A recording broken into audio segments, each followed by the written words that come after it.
We are going to do the Senate District 11 seat race. It's an open seat. John Schickel is retiring. He's served for a number of years here.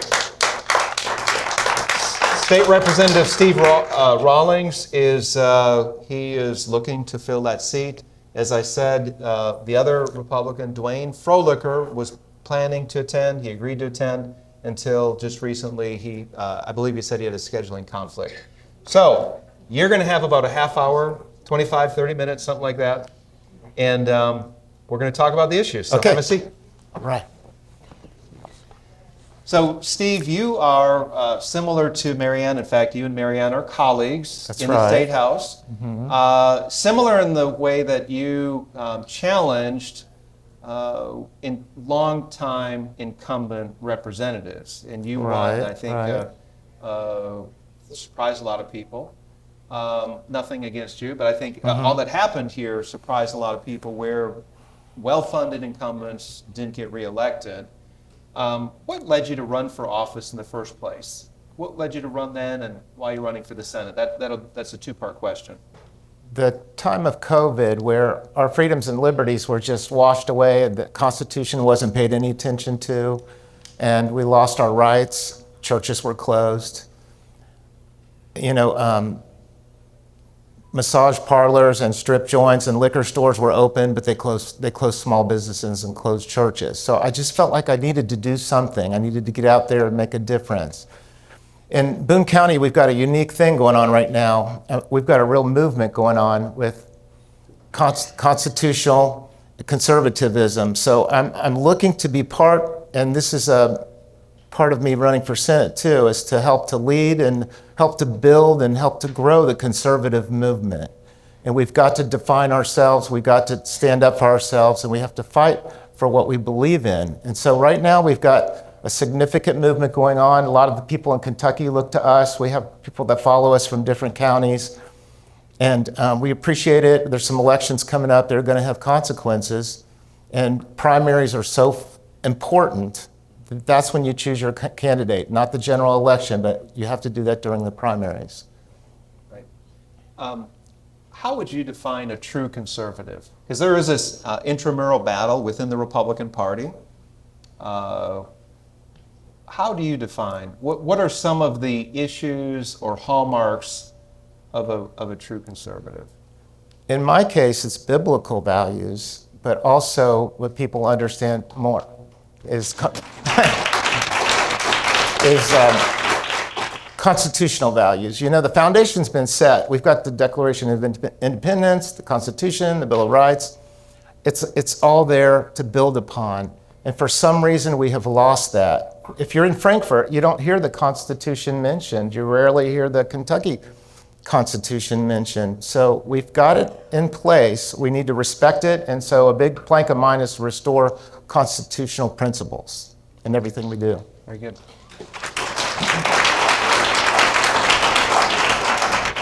Steve, you sponsored a medical rights of conscience bill in the House, similar, I think, to what Senator Douglas sponsored in the Senate. Yeah.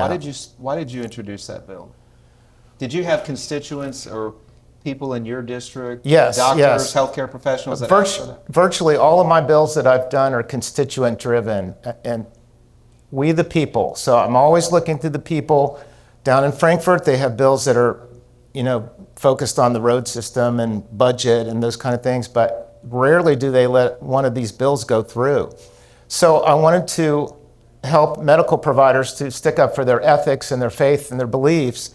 And so I filed the bill. Actually, I filed the bill first, and then I strategized to ask Dr. Douglas in the Senate to run the bill, because I knew we had an obstacle with our Health Services Committee, and it wouldn't go through the House easily. So he was able to do that in the Senate, which was a major win.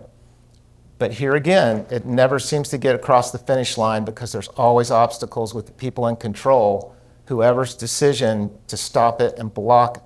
It seems like they block conservative bills, they suppress conservative voices, and it's always a battle down there. What's it going to take to get that bill in particular over the finish line?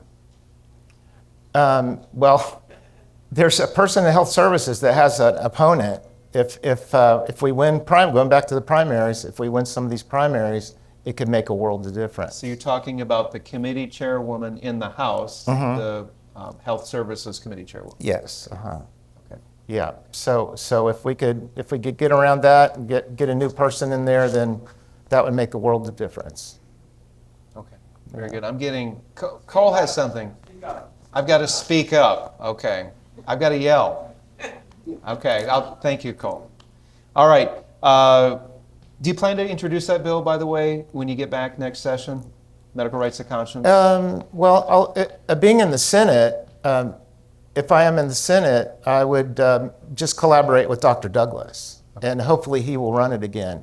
He's got prestige and credibility as a doctor. Sure. So he's very well respected, and I think that's a key to getting that bill through. Moving on to another medical-related issue, certificate of need. Where do you stand on certificate of need reform? Everything Representative Proctor said, I was a primary co-sponsor on 3 of those bills. So I stood behind them, and virtually everyone in our Northern Kentucky area agrees with us. The people agree with us. The people want it. But the big guys, the big guns come in with the lobbyist dollars and the number of lobbyists, and they don't want it to happen. But yeah, we'll do everything we can. We won't quit that battle. Okay.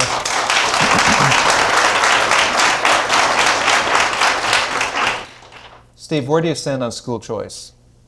Oh, well, that's one of our that was really the top priority going into this session. Josh Callaway was a real leader in school choice. I think it was House Bill 208 that he had prepared. Does that sound right? And I think he had about 35 sponsors, and we liked that bill better. And then the problem with the bill coming from leadership was government attorneys who write things. They've written previous constitutional ballots that went on the ballot, constitutional amendments that failed. So the same people were writing this time. But we were really pleased at the end how the language was corrected, and so we definitely supported House Bill 2. Sure. In fairness to the government attorneys, you do want to make sure that the language is crafted correctly and that you follow the rules so it's not struck down by the Supreme Court. Yes, right. Correct. Part of the conversation there? Yeah. Representative Proctor mentioned the word notwithstanding. It was flipped where the question on the ballot would say, notwithstanding these sections, do you such, and people would have just voted no. They don't understand that language. So it was flipped to the end of the language, which helped greatly. Okay. Yeah. So that will be on the ballot this fall, this Yes, November. yeah. And essentially that, it's House Bill 2 that passed, that, Yes. that allows for the possibility of school choice in Kentucky. Yeah, so it's a 3-step or more than 3-step process. So we had to put together this bill, which was difficult to come to a consensus. We passed that. Now it goes on to the ballot, and it has to pass by a simple majority, over 50%. And then that's celebration, but you have the legislature has to go back the next time and craft that bill, and that will be super contentious with the public school involved, the different people involved. It'll be difficult. It's expected that a lot of money is going to be spent on both sides Yeah. Of that, so stay tuned. Moving on to DEI, you state on your website that you would support prohibiting any public school from promoting racially divisive concepts in curriculum and instructional programs, including the idea that individuals may be inherently racist because of their skin color and/or that our country is fundamentally or irredeemably racist. Mm-hmm. Was this in response to something you're aware of in the district here? Are there schools that are teaching that concept that America is fundamentally or irredeemably racist? Those issues are a concern in every school district, yes. Yeah, definitely. And we have some really good moms working here in this area uncovering this stuff that's not generally known. So I co-sponsored Jennifer Decker's bill, the DEI. That was House Bill 9? House Bill 9. Mm-hmm. And some interesting things and testimony that we heard over House Bill 9. When they instituted DEI some 10 plus years ago, the idea was, the goal was to increase minority representation at the public universities. Since that time, I heard it stated in a hearing that the participation of minors has gone down almost 42%. So it's a failure. It's an absolute failure. It didn't work. Just So to why are we clarify- sinking money into it? Just to clarify, minors or minorities have decreased by 42%. Minority representation. URM If I is what said they call minority. it. Minority Underrepresented minorities. Yes. It's decreased 42%. in the Almost last 42%. 10 in 10 years. plus years since the program was started at the state university level. So why are we doing that? Yeah. You know, it's a failed program. In a business, you would have cut it already. Yeah, yeah.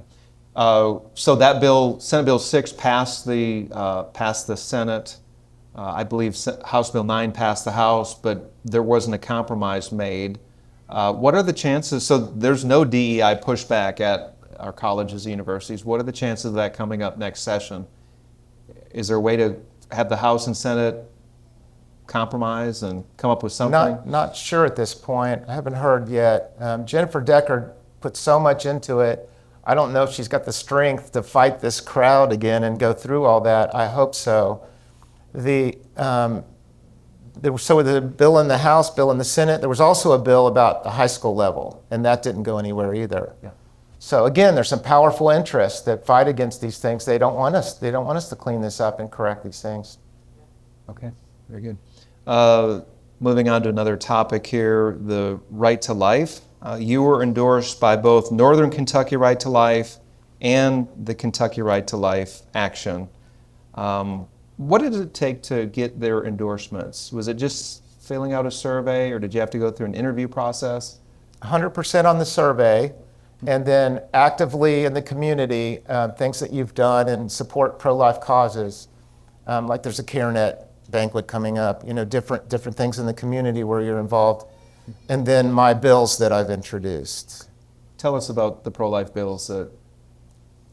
Well, I haven't not directly pro-life, but like medical ethics, right to refuse medical treatment, different related bills, but mostly I've co-sponsored quite a number of life bills. Like Nancy Tate has filed many bills, and we're planning more next year. We're going to plan a pretty important bill next year. Okay. And of course, you are part of the pro-life caucus in the Yes, House and I'm in the as well. pro-life caucus. That's part of the consideration also.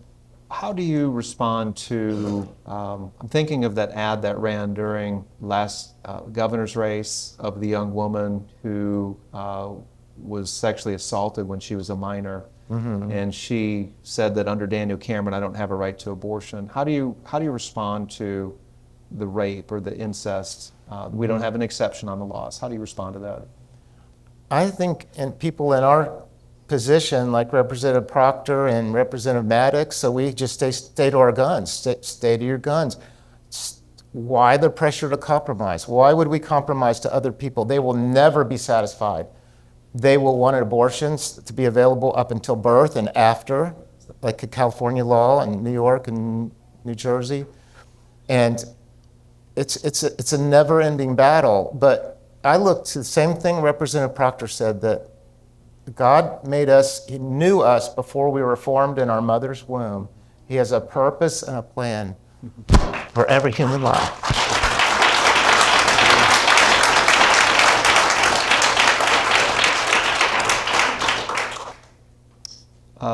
Moving on to the economy, your opponent, Dwayne Frolicker, received the endorsement from the Kentucky Chamber of Commerce. Did they talk to you about going through their process? Or The chamber? Yeah. I interviewed with the chamber, yeah. And I just told them exactly how I felt. And actually, it was the best I've ever felt after an interview, because I just told them exactly where I was at. And then they promptly did not endorse me.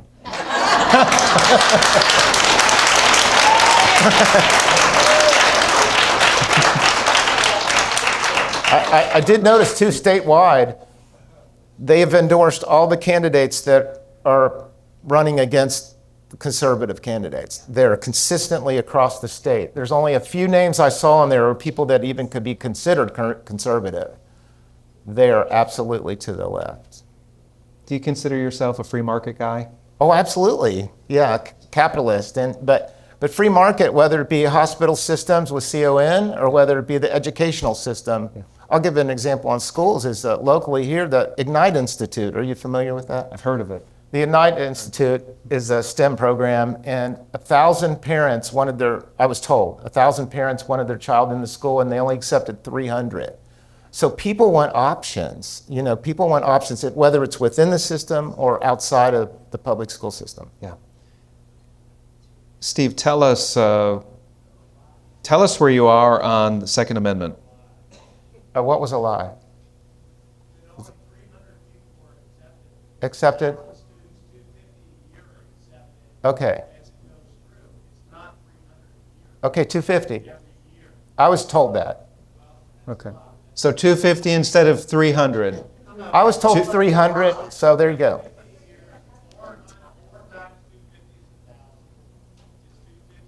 Okay. Okay, so You're the right. number's You're so right. So the number's 250 instead of 300. Thank you for clarifying. Yeah, thank you for the clarification. That's great. Yeah. Second Amendment issues. Where do you stand on that? Strong on Second Amendment, of course, because I ran as a constitutional conservative, and I've got the NRA endorsement. Okay. And I also have the honor of serving on the Judicial Committee of the Board of Directors of USA Shooting, the Olympic shooting team. Okay. Yeah. Very good. What is the proper legislative response to mass shootings? I agree totally with Representative Proctor. We need to eliminate the gun-free zones. Would be a fantastic first step. We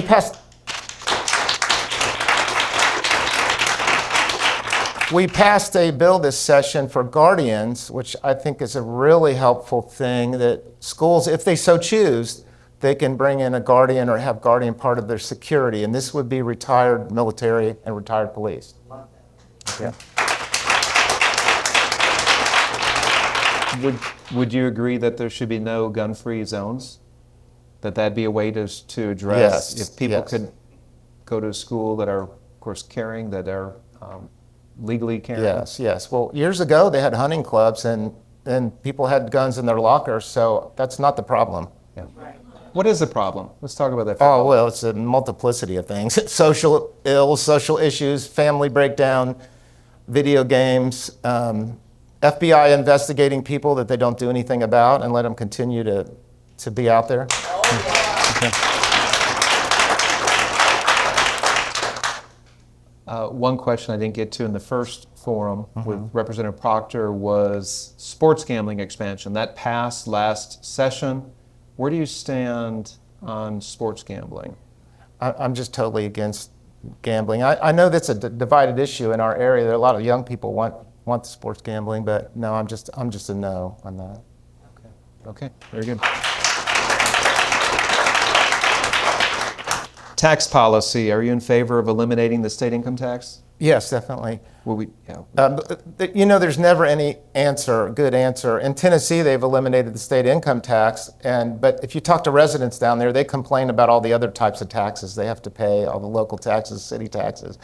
You'll never get a consensus on that. Okay. What, if you're elected to the state senate, what would be some priority issues that you'd work on? Well, there's always budget and the roads and infrastructure, that's a given. So the overdevelopment that we've seen here in northern Kentucky, I would like to get the people's voice involved more often. It seems like that's ignored. And not just the Chamber of Commerce and the powerful, the big interest. We have ignored the people of the county, and they haven't really benefited from the growth and the what all's going on. The people that actually live here. Very good. Cole was just motioning to me that we are out of time, so I want to thank you for joining us for this forum. Appreciate it. All right. And you will have 90 seconds to speak directly to the voters here. Okay. Well, I appreciate y'all coming for sure. And we started this movement last round 2 years ago, and we feel like we're really influencing the rest of the state, and we've gotten national attention, and we are who we appear to be. We're not going to change. We're sticking to principle. We're not going to be sold out by any kind of lobbyists or special interests. And as Representative Proctor mentioned, the chamber is the #1 lobbyist in the State House. So that is a special interest. They're the special interest, they're the lobbyists. So we are not going to be influenced by them. And we have suffered because of it at times. We have not had fun and games because of that. So it's been a tough time. We ask that you'll stick with us and keep your support going. Like, it's been overwhelming, the kind of support that we've had. So we just ask for you to continue to do that. We are honored to serve you and honored to serve in the State House, of course, and it's a great experience. We have met many wonderful people and great people. I love people coming through from the district and from all over the state to come visit us. So we really do enjoy that aspect of it. So just keep up your prayers, please, and your support, and we'll keep filing those bills and keep pushing for what's right. All right. Thank Yeah, you thank again you. for joining me.